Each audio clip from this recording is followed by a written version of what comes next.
Eu vou fazer uma pergunta aqui para o Bernardo, se o Felipe quiser entrar também, fica à vontade. É, assim,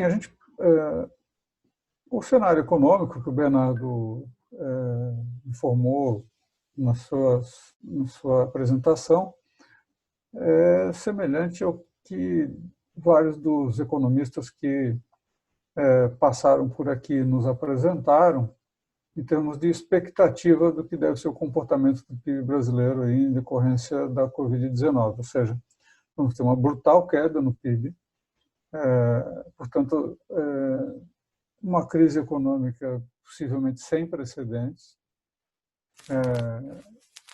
o que, dependendo de como a gente enfrentar a pandemia, pode permitir que ali em 2021 a gente tenha uma retomada, mas o futuro é muito incerto, né?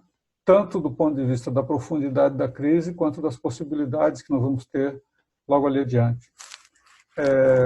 Mariana Mazzucato, que é uma pesquisadora italiana radicada na Inglaterra, escreveu um livro chamado O Estado Empreendedor. O que a Mariana está mostrando naquela obra? Como é que aquilo que foi o principal do desenvolvimento tecnológico que a gente vive hoje é resultado de pesquisa básica financiada pelos estados mundo afora. Ou seja, você tem um investimento público enorme naquilo que é impossível de se ter cálculo econômico. Portanto, só o Estado pode executar aquela atividade. A iniciativa privada não tem capacidade de fazer isso. E isso é algo que não passa na cabeça da teoria econômica dominante, ou seja, né, o que nós estamos vendo dentro da teoria neoclássica ou dentro do ultra-neoliberalismo, agora do Guedes, é que o Estado tem que acabar, tem que sair, tem que afastar o Estado do mundo, porque ele é o grande entrave para o desenvolvimento econômico. A pandemia está mostrando que sem Estado não há um mínimo de organização social possível para que a gente saia do estado de coisas em que nos encontramos agora. E aquela pauta de reformas que ainda tramita, de alguma maneira, no Congresso Nacional, que o Bernardo elencou ali ao final da sua palestra, elas são reformas que talvez possam atender aos interesses do mercado financeiro, mas que não tem relação nenhuma com os interesses da sociedade brasileira. É disso que se trata, né? Não sabemos se a configuração política que hoje sustenta o presidente, que está em recomposição, né? Uma migração de base, incluindo o Centrão e etc., terá capacidade de impor aquela pauta. Sequer sabemos se o movimento antifascista que começa a se formar terá capacidade de empurrar o Bolsonaro para fora da presidência e instituir uma nova coalizão política que possa trazer sustentação social para uma nova pauta econômica muito mais avançada e muito mais afinada com os interesses e as necessidades do povo brasileiro. Com todo esse cenário posto e com a tendência que a gente está verificando de queda na Selic e, portanto, de queda na rentabilidade das aplicações financeiras, não estaria na hora de os fundos de previdência pressionarem para que a gente possa ter recursos efetivamente aplicados no setor produtivo e não meras aplicações financeiras que não têm tido relação direta com a economia real? Bernardo, o que você acha disso? Josué, muito boa questão. Acho que nesse debate a respeito do tamanho do Estado, acho que nem tanto o céu quanto a terra. Acho que essa situação demonstra claramente que é preciso, e principalmente no qual nós estamos vivenciando hoje, assim como foi vivenciado em 2008, no qual era uma crise de origem financeira, por conta da desregulamentação na questão de deixar o sistema financeiro agir de forma solta, né? E hoje, mostrando que uma crise de saúde exige essa capacidade do Estado de suportar os efeitos dela. Acho que esse é um momento no qual o debate é muito importante e ele tem que ser trabalhar talvez nem tanto o excesso como nada de Estado, nem tanto somente Estado, porque a gente conhece e sabe as ineficiências no qual, através dos mecanismos que eles necessitam ser implementados, de controle, observância de regras e tudo mais, faz com que esse processo todo se mostre também por demais custoso também e pouco efetivo em termos de resultado. Então, talvez um meio termo disso seja o mais eficiente, né? Como a gente vê, como colocaste, muitas vezes há esse discurso, há esse debate sobre a viabilidade econômica de alguns projetos, né? E tem projetos em que eles não necessitam ter a viabilidade econômica para deverem ser implementados, né? A gente vê muito, por exemplo, Porto Alegre é um caso clássico, né? Até hoje não temos um metrô, mas por conta do quê? Porque sempre busca um equilíbrio financeiro nisso, mas muitas vezes tem que entender que não vai ter equilíbrio financeiro e que o bem-estar da sociedade não tem um valor que seja possível mensurar economicamente. Então tem alguns debates que acho que devem ser melhor trabalhados nesse sentido. A respeito do investimento, da questão das taxas de juros brasileiras, o Brasil ele vem encaminhando na pauta, como eu estava colocando ali, a parte longa da curva da taxa de juros, ela fica muito, né? Por que ela ainda está alta? Porque ela decorre muito e é muito influenciada pelas questões da dinâmica fiscal do governo, né? Questão de receita e despesa, se ele vai botar a trajetória da dívida em uma trajetória explosiva ou não, e todos esses efeitos, eles afetam muito a perspectiva de risco dos investidores e, com base nisso, uma necessidade de que exijam maiores taxas de juros do governo para emprestar para o governo, uma vez que ele é muito deficitário, né? Muito, ao longo dos anos, a gente sabe da situação fiscal, tanto do governo federal quanto do governo estaduais e municipais, eles são deficitários, então alguém tem que emprestar, e na medida em que essa trajetória ela não se mostra comportada numa trajetória de relação dívida-PIB e um risco de explosão nessa trajetória, faz com que exija taxas maiores e com isso faz esse risco, faz essa necessidade de gerações futuras pagarem por gerações passadas, né?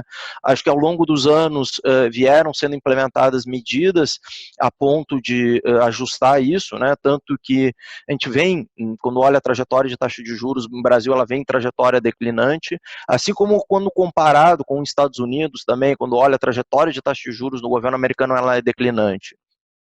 Então, a necessidade dos fundos de pensão, né, a investirem e saírem das taxas de juros já vem acontecendo, tá? Então, desde o ano passado, com essa queda, isso obrigou com que os fundos buscassem mais risco através de ações, através da Bolsa de Valores. Entretanto, o nosso mercado ele é pouco, ele tem ainda deficiências, né? Como o Brasil, ainda como o Felipe estava colocando, apesar dele ainda ter mudado um pouco a pauta dele, mas ele é ainda muito baseado em uma indústria primária, um pouco desenvolvimento em termos de indústria, né, e pouco investimento nesse sentido em Brasil, até porque a gente tem a gente tem problemas crônicos, né, como a educação. Esse é um grande problema, é crônico no Brasil e passa governo e o problema ele continua existindo, né? Pouco investimento em termos de educação, ainda continua sendo, a mão de obra é muito pouco qualificada e muito ruim em termos de negócio, né? Quando a gente conversa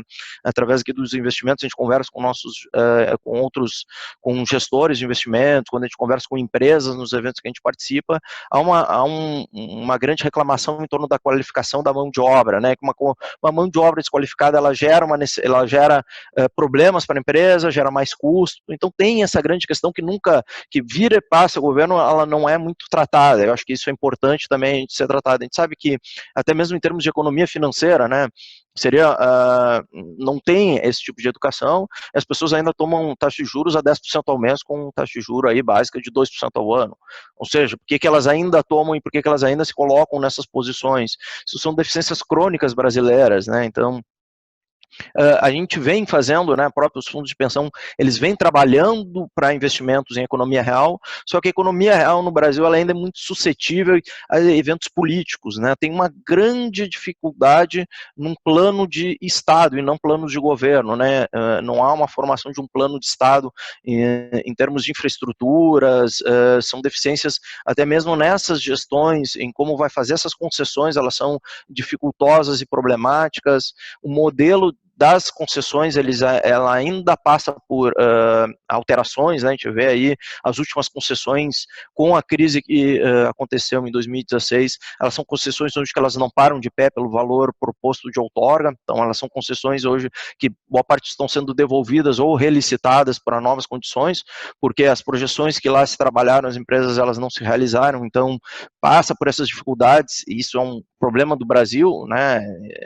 E aí nós, como fundo de pensão, nossas possibilidades de investimento em economia real, elas se tornam limitadas. Além do mais, boa parte, né, dos nossos recursos estão atrelados a planos de benefício definido, nos quais nós temos obrigações a cumprir, e variações, como, né, por exemplo, desse ano, vão causar déficits nesses benefícios, e da mesma forma como o Felipe estava colocando que parte dos recursos hoje dos aposentados, né, das aposentadorias no setor público, vão ter que ser destinados para cobrir déficits, esses fundos de pensão com esses planos de benefício definido, esses aposentados vão passar pela mesma situação, só que eles, por quê? Porque os investimentos eles não vão alcançar a rentabilidade atuarial desse ano, né, que no nosso caso aqui seria algo próximo de 5% mais INPC, o que vai dar uns 7%, ou seja, alcançar 7% de ganho nesse ano nos investimentos também não vai ser possível, então ele tem essa dinâmica, né, todo o mercado, acho que há ao longo dos anos um ajuste nesse sentido,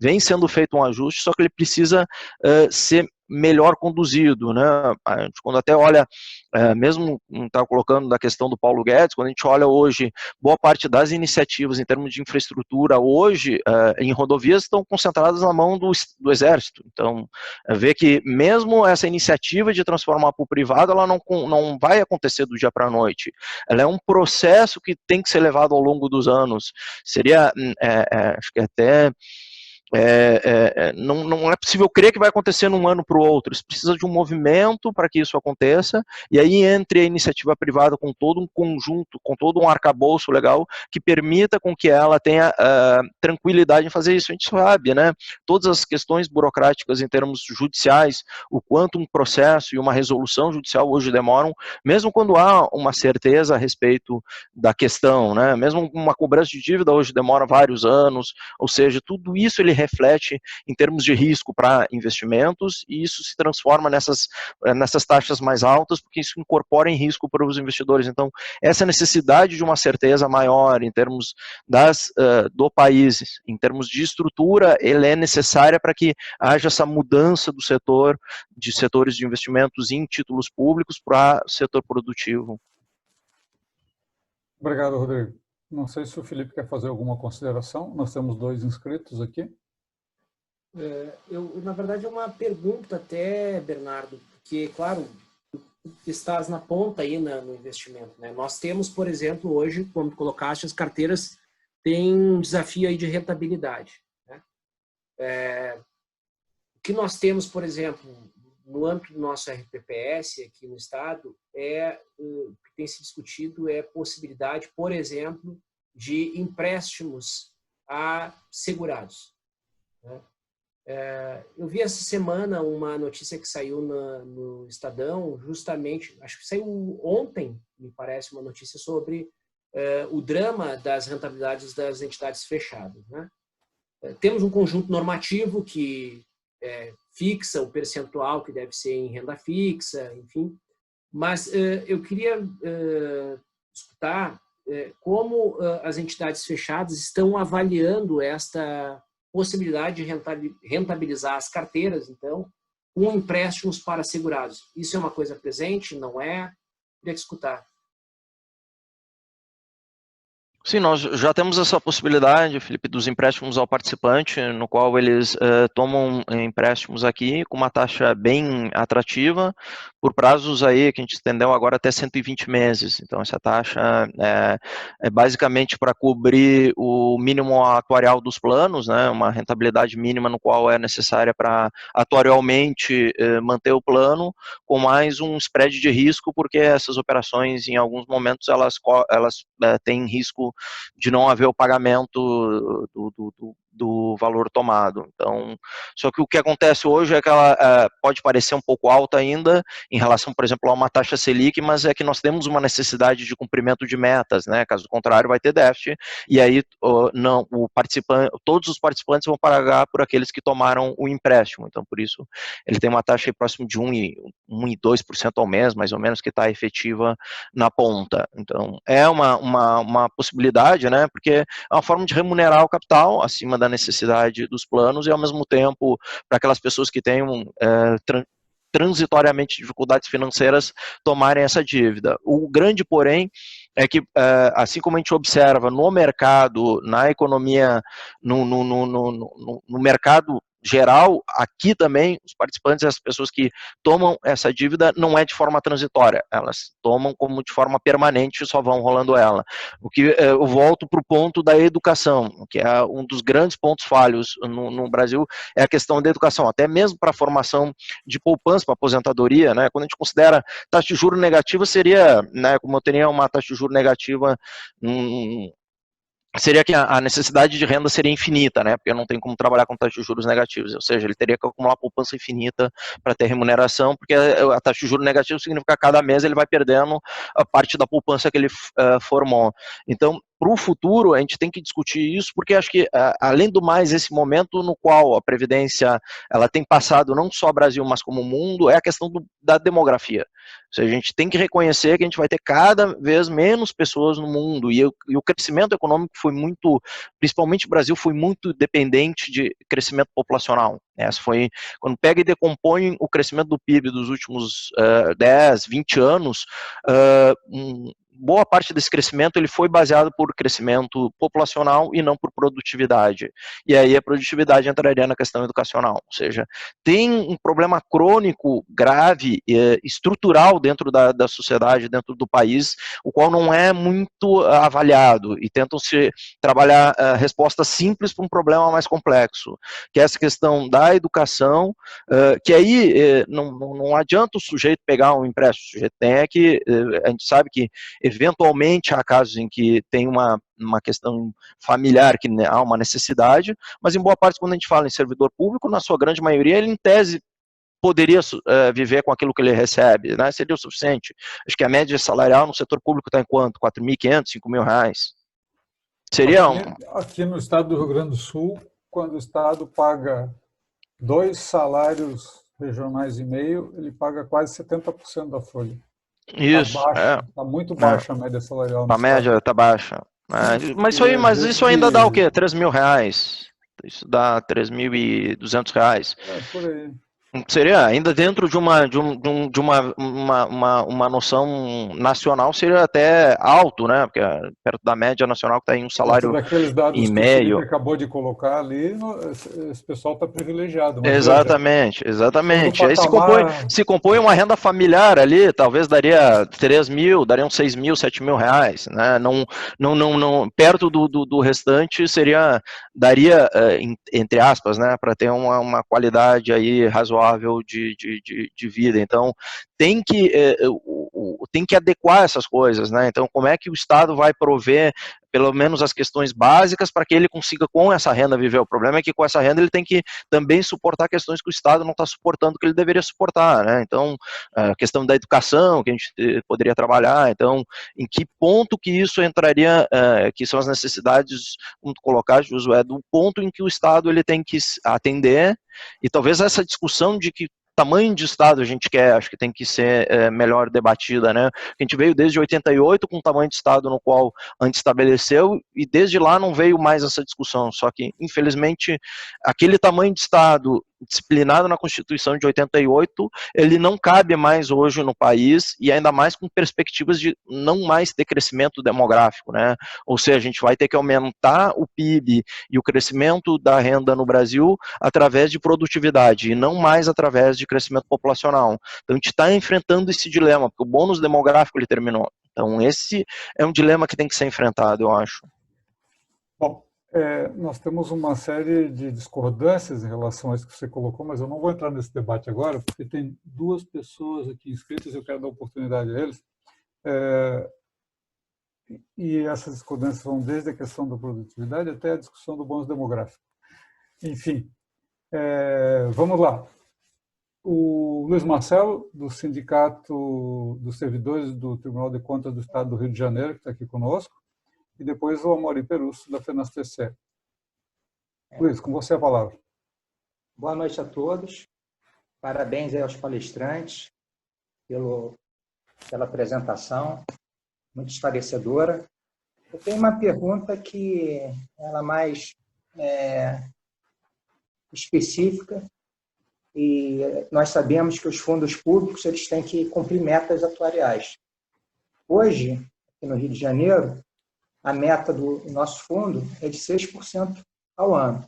Então, a minha pergunta aos palestrantes: nós sabemos que os fundos públicos de previdência são compradores de títulos públicos. Com as taxas hoje oferecidas, como cumprir essas metas atuariais? A poupança, com essas taxas, o dinheiro que você coloca na poupança, você não consegue mais retornar, você perde poder aquisitivo. Então, qual seria a saída para os fundos públicos? Nós sabemos que os fundos têm que cumprir uma série de regras, cuidados, sabendo desde já que os fundos não vão cumprir suas metas atuariais, porque antes era até fácil, né? 12%, 16%, 14%, 9%. Agora, com as taxas que são oferecidas, a gente sabe que os fundos de previdência vão ter, no caso os públicos, né, vão ter grande dificuldade em cumprir as metas, e quais seriam as alternativas para que isso fosse resolvido. Outra questão que eu gostaria de colocar à federação é sobre a importância desse assunto, né? Nosso Tribunal de Contas hoje tem uma coordenadoria que acompanha todos os fundos públicos de previdência no âmbito do Rio de Janeiro. E esses fundos públicos de previdência atraem políticos no caso aqui do Rio de Janeiro. O Rio Previdência ele já passou pelo saque do seu Eduardo Cunha, a SEDAI também. O Eduardo Cunha é um especialista em fundos de previdência pública. Vários fundos de previdência pública aqui no Estado, fundos municipais, e até da União, quando ele exerceu o cargo, ele tinha acesso a esses fundos, né? O que ele pôde fazer para tirar dinheiro desses fundos para proteger. Eu acho que os tribunais deveriam dar uma atenção maior à fiscalização desses fundos. E também a questão política. Hoje, aqui no Rio de Janeiro, a gente não tem, a comissão não é paritária. Então, assim, eu acho que a federação poderia puxar essa discussão. A gente está solicitando isso à Assembleia Legislativa, a revisão da composição dos fundos, para que a gente possa, já que o fundo tem dos servidores, não só do patrão, mas dos servidores, que a gente possa atuar ativamente na gestão desses fundos. Então, é isso. Mais uma vez, muito obrigado e parabéns ao CEAP e à FENASTC pela iniciativa. Obrigado, Luiz Marcelo. Acho que a gente poderia juntar a questão do Luiz Marcelo com a intervenção do Amorim e encerrar as inscrições por aqui. Pode ser, Amorim? Você está com o seu microfone fechado? Pode. Isso pode. abriu. Ok. De algum modo, minha conversa já está encaminhada um pouco aí pelo Luiz Marcelo, mas eu queria trazer alguns elementos a mais. O primeiro, enquanto o Bernardo apresentava lá as imagens da sua apresentação, apareceu lá a Moderna, que é uma empresa americana que está tentando produzir uma vacina.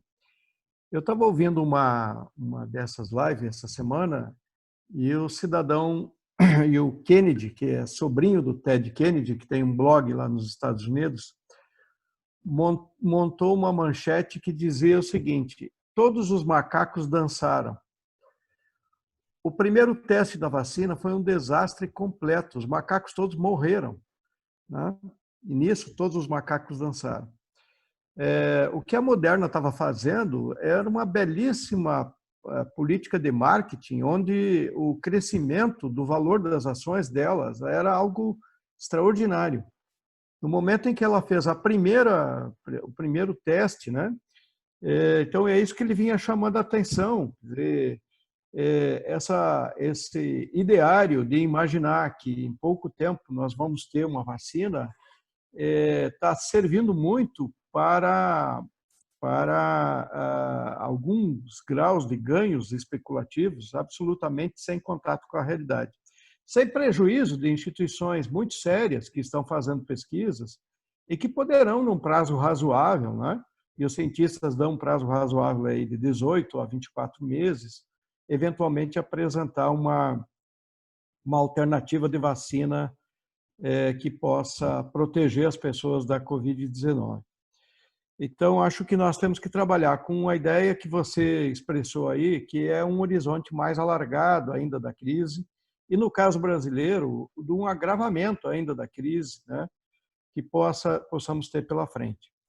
Agora, eu queria trazer um outro elemento que eu acho que é importante e que, de algum modo, nem o Felipe, nem o Bernardo levaram em conta na sua intervenção, que acho que é relevante, que é o seguinte: o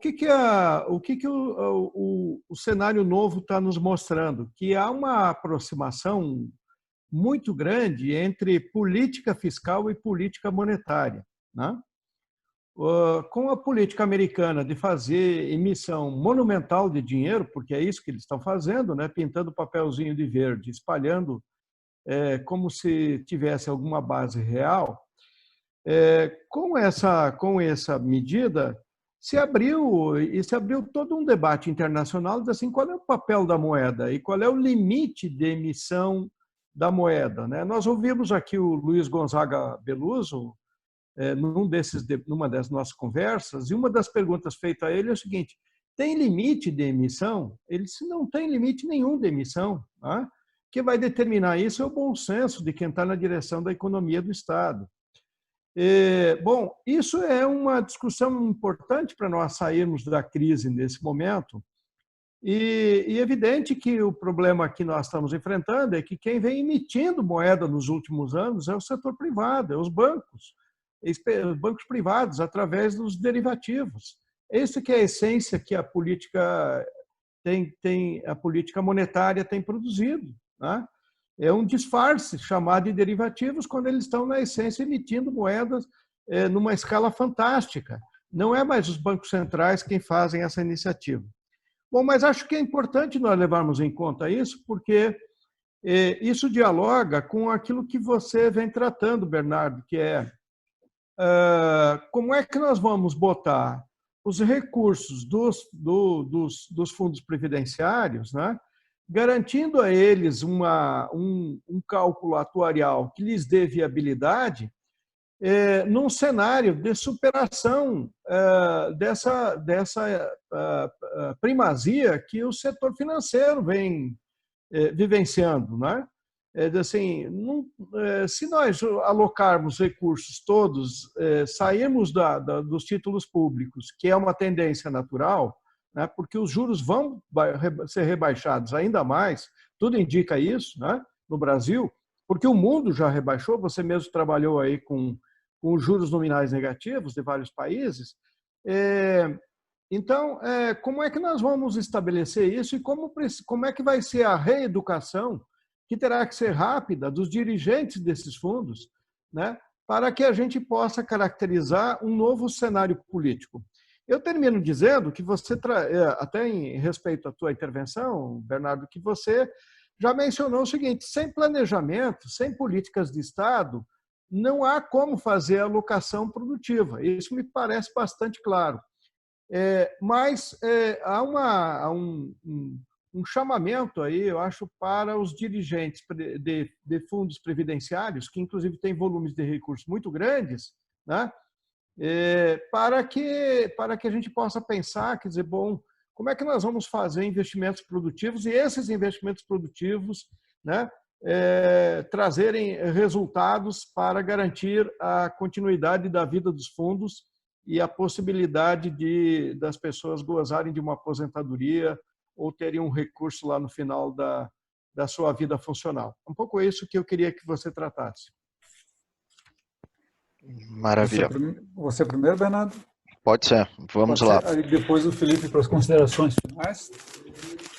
A respeito das taxas de juros implementadas pelo Luiz Marcelo ali antes, né? Então, não há essa característica e não vai mais haver taxas nesses patamares, né? Pelo menos no curto prazo, mantida toda a situação como tal, porque na medida em que a gente tem uma perspectiva cada vez menor de inflação, não há necessidade de aumento de taxa de juros para fazer amenizar o impacto de inflação, né? A não ser que venha algum choque, pelo menos do ponto de vista do choque de alimentos, né, o que pelo menos não há perspectiva aí no curto prazo de haver um choque de alimentos, um choque nos preços de alimentos, então a gente não deve ver no mundo, uma vez que essa pandemia, a gente ainda vai ter que analisar de qual forma que ela vai atingir os consumidores, em demandando mais produtos, né, então tem todo o ciclo, e com a produtividade, né, a produtividade de todos os fatores, principalmente China, ela conseguiu produzir muito produto com preço cada vez mais baixo, colocar esse produto no mundo,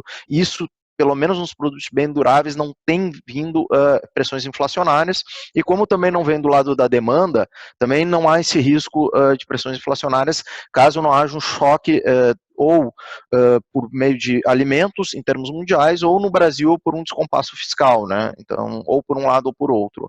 A questão, e aí como é que faz para aumentar os investimentos?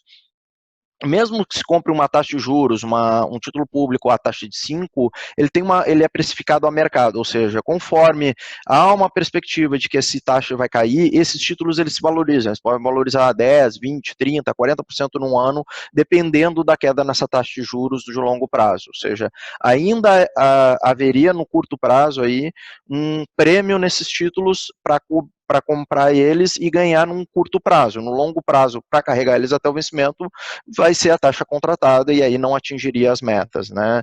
O grande problema das metas aí não basta, o problema foi que a gente joga e quer que os títulos paguem aquilo que a meta estabeleceu.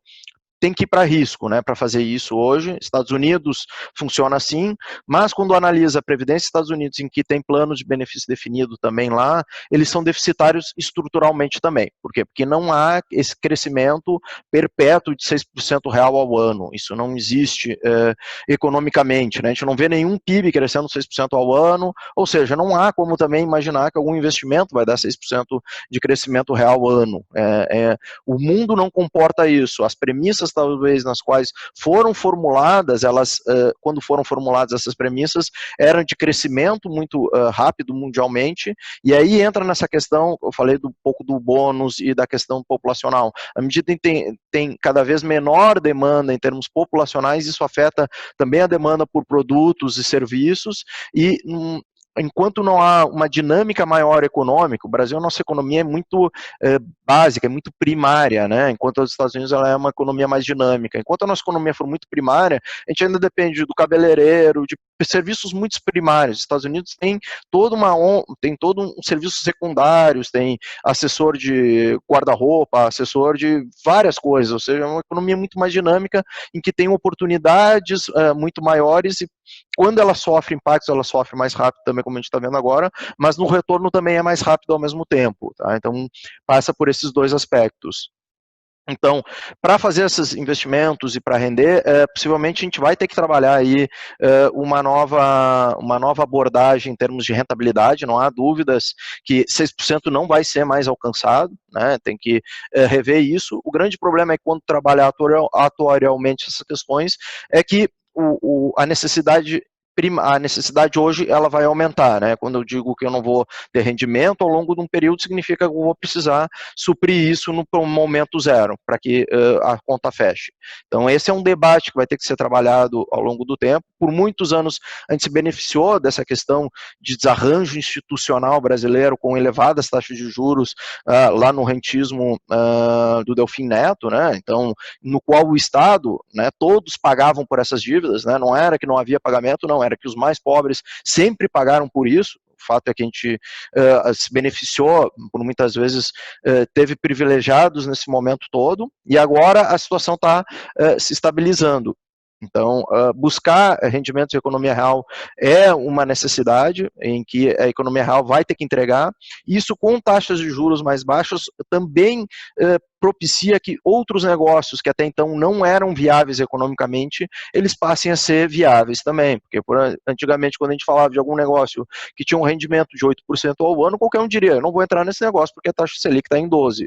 Agora, um negócio que dá um retorno de 8% ao ano, a gente já começa a analisar ele de forma interessante, afinal de contas a gente está com uma taxa de 2%. Então, esse é o mecanismo no qual a gente vai estar inserido agora, o que pode viabilizar novos negócios. Obviamente que tem que ter essa estrutura, porque os riscos em Brasil ainda são maiores, né? Eles ainda têm um risco um pouco maior, a questão toda legal é ainda uma grande questão, a gente sabe das fraudes, principalmente o sujeito abre a empresa, quebra a empresa, amanhã já está com outra empresa.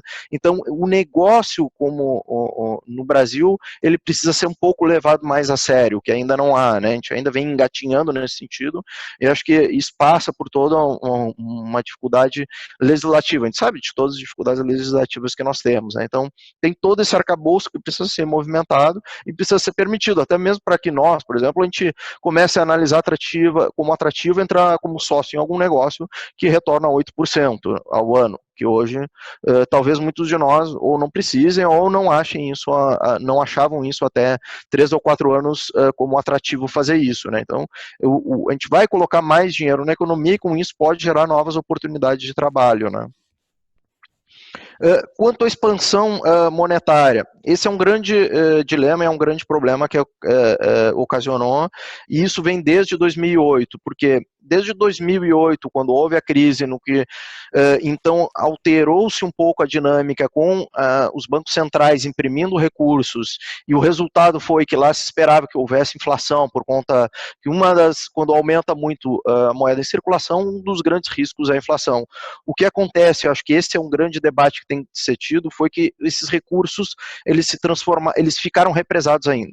Né? Acho que o grande debate, isso foi o que eu coloquei um pouco ali na questão americana dessas manifestações, foi de que essas pessoas que hoje se manifestam pelo estopim do assassinato do George Floyd, hoje, na realidade, elas estão por uma questão também econômica ali, que são minorias hispânicas, negras e outras minorias americanas que hoje já são maioria até nos Estados Unidos, mas que desde 2008 todos esses recursos que o Estado colocou na economia não reverteram para eles em termos de resultado prático. Quando olha em salário médio americano desde 2008, ele praticamente estava alcançando os mesmos patamares de 2008 agora. Ou seja, essa distribuição, esses recursos no qual o governo injetou, eles ficaram ainda muito represados em determinados setores, o que aumentou esse distanciamento da renda e gera esse problema. Por isso que há um risco da expansão monetária quando há essa disseminação dos recursos e a possibilidade, e muitas pessoas então passam a demandar com mais dinheiro em mãos, passam a demandar, o que gera pressões inflacionárias, esse é o grande risco que tem, mas isso não tem acontecido porque o dinheiro ele ainda tem ficado represado em determinados setores ainda da economia.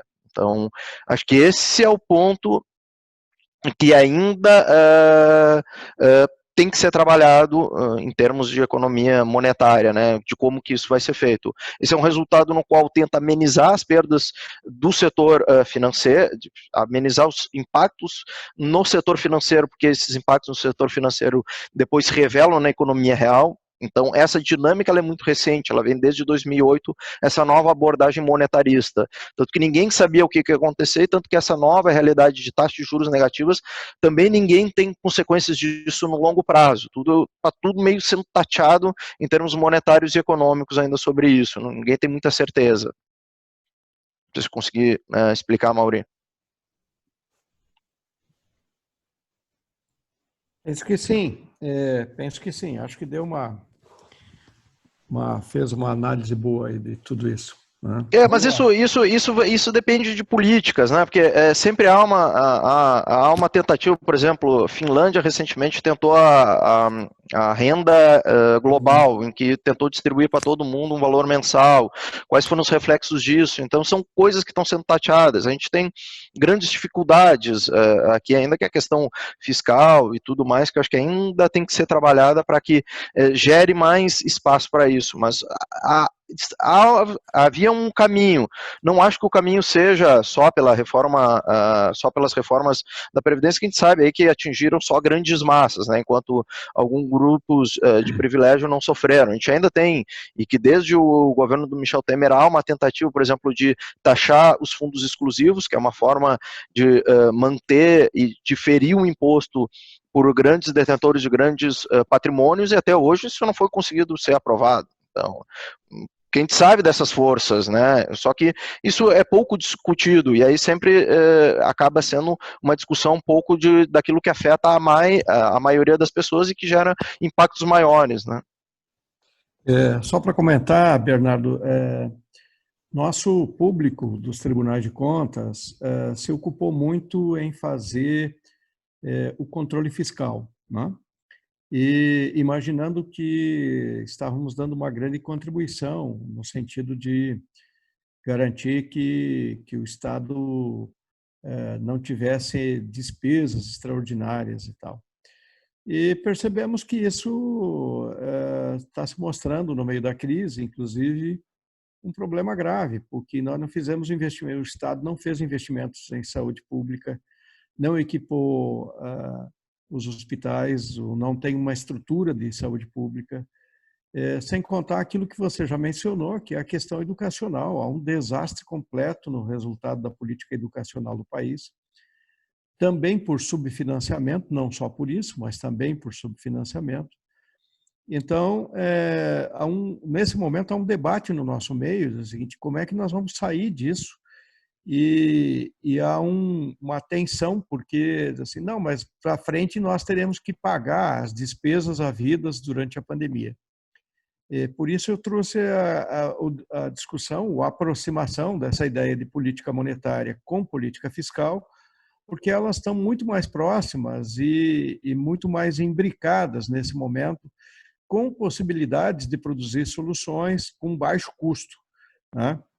Mas a maioria, até o problema não por exemplo, o Brasil hoje deve ter um déficit de 15% mais ou menos com essas medidas. O problema não é o quanto que ele vai gastar numa vez só, porque não é um problema, a dívida não é problema onde ela estabiliza, né? Por exemplo, não há problema da dívida estabilizar em 100% do PIB. O Japão convive com dívida estabilizada em 2 vezes e pouco o PIB deles lá há muitos anos. Então, ninguém questiona se o Japão vai pagar, até porque com taxa de juros baixa, é muito fácil de fazer a rolagem dessa dívida. Inclusive, os países europeus com taxa de juros negativa, a dívida ela vai se pagando de forma simples, né? Não precisa fazer muito esforço, basta emitir mais dívida que ela vai se pagando, porque ela vai sendo a cada vez taxa de juros menores. Então, não há um grande problema de onde ela estabiliza, o problema é a trajetória dela sempre. O quanto que se compromete à frente, né? E aí entra a questão justamente do crescimento do PIB, né? Então, tem que ter uma dosagem disso, e a gente sabe que o Estado, mais que se nega, ele tem que, por vezes, ser o propulsor, tem que iniciar esse movimento, depois, e ele deveria, por isso que eu discuti falei um pouco no início, que tem que achar um ponto ótimo, porque em alguns momentos ele tem que se manifestar, em outros momentos ele tem que se retirar, e ir fazendo esse contraponto através das medidas anticíclicas, né, que seria um ponto mais, seria um ponto ótimo naquele momento em que há uma retirada da economia do ente privado, ele entra e dá um empurrão na medida em que o ente privado vai, ele se retira e ajusta as coisas. Então teria que haver um ponto entre os dois, no qual quando um não participa, o outro participa. Então acho que esse seria um ponto ótimo, em que nem todo um e nem todo o outro. Ok, bem trabalhado aí. Muito bem, Bernardo. Felipe, você gostaria de fazer suas considerações finais? Sim, na verdade eu vou tentar responder um pouco a questão que o Luiz Marcelo trouxe, né? Que ele perguntou qual o desafio, então, para as previdências. Vou falar da perspectiva dos RPPS, então, que, enfim, as metas atuariais nestes regimes, elas estão comprometidas, né, em alguma medida. Pelo perfil da carteira, a gente tem ainda, até de forma similar ao que o Bernardo falou, nós temos títulos de longo prazo ainda. Aqui no estado do Rio Grande do Sul, na carteira do RPPS está aqui, nós temos ainda títulos que rendem 23% ao ano.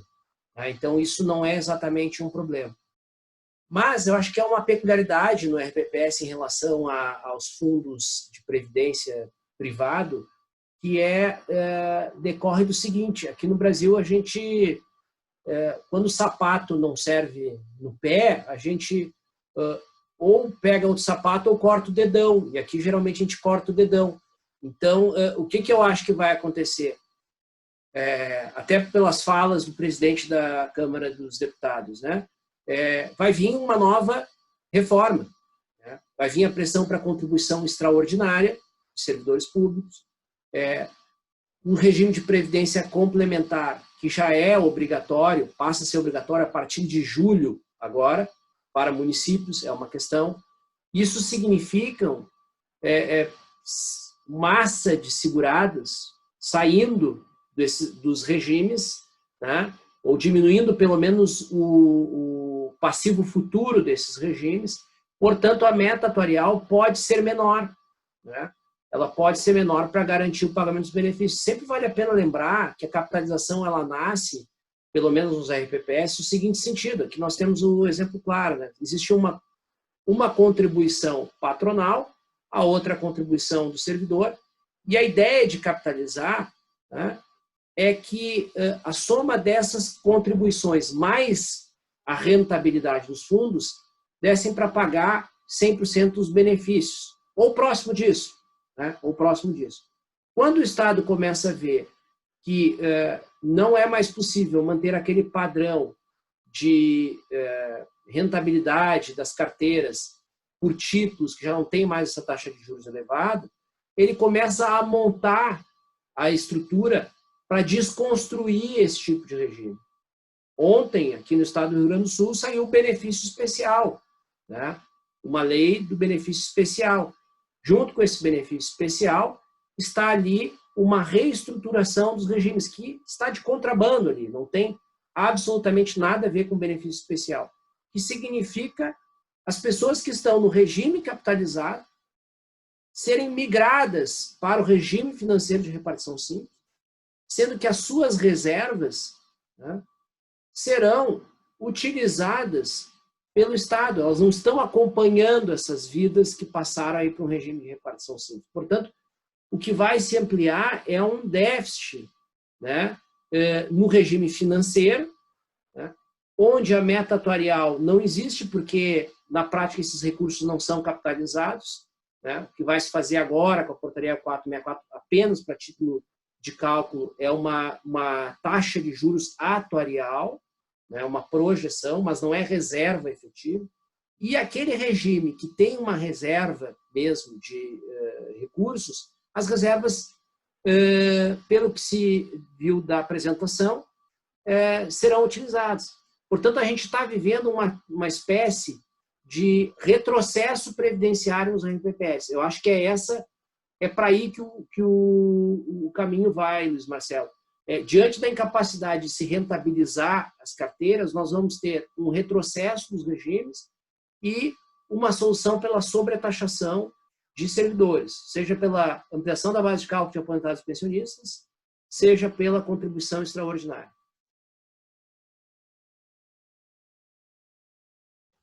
Muito obrigado, Felipe. Muito obrigado, Bernardo. Vou deixar aqui a palavra aberta para o Rodrigo, caso ele queira fazer uma manifestação final também. Está aqui com a gente. Bom, eu só quero parabenizar o Felipe, parabenizar o Bernardo, acho que foi um debate que trouxe bastante reflexão, né? E acho que é importante nesse momento aí que estamos passando por mudanças significativas, mas nessa questão principalmente do futuro da economia é algo que vai atingir principalmente a geração mais jovem, né? Então, quando se fala em previdência, nós que ainda estamos aí com um longo caminho pela frente, com certeza vão ter os reflexos muito fortes disso. Então, acho que precisamos vencer muitos desafios, mas uma certeza temos, né, que é um trabalho que tem que ser construído a várias mãos, um trabalho conjunto, né, e acho que teremos aí enormes discussões. O Felipe lembrou bem a questão dos RPPS que passaram por reforma. Nós também já estamos ofertando, né, um plano para a previdência complementar dos servidores públicos, então nós queremos entrar nessa disputa, vamos dizer assim, para ter a previdência complementar também dos servidores públicos na gestão aqui da nossa entidade, sempre preocupado com a entrega de longo prazo, né? Se realmente com as taxas de juro vai ser difícil entregar uma rentabilidade alta, vai ser difícil entregar para todo mundo, né? Então acho que a diversificação e o trabalho, vamos dizer assim, de ampliar as opções de investimento vai ser fundamental para ter um retorno qualificado no longo prazo, né? Então teremos aí muitos desafios. O Bernardo e a equipe dele estão diariamente, né, olhando essas conjunturas, né? Porque realmente cada vez fica mais desafiador nesse cenário aí rentabilizar a poupança de longo prazo. Mas eu parabenizo aí os dois e principalmente, né, o CEAP pelo debate. Obrigado, Rodrigo. Obrigado ao Bernardo e ao Felipe. Obrigado pela presença de vocês.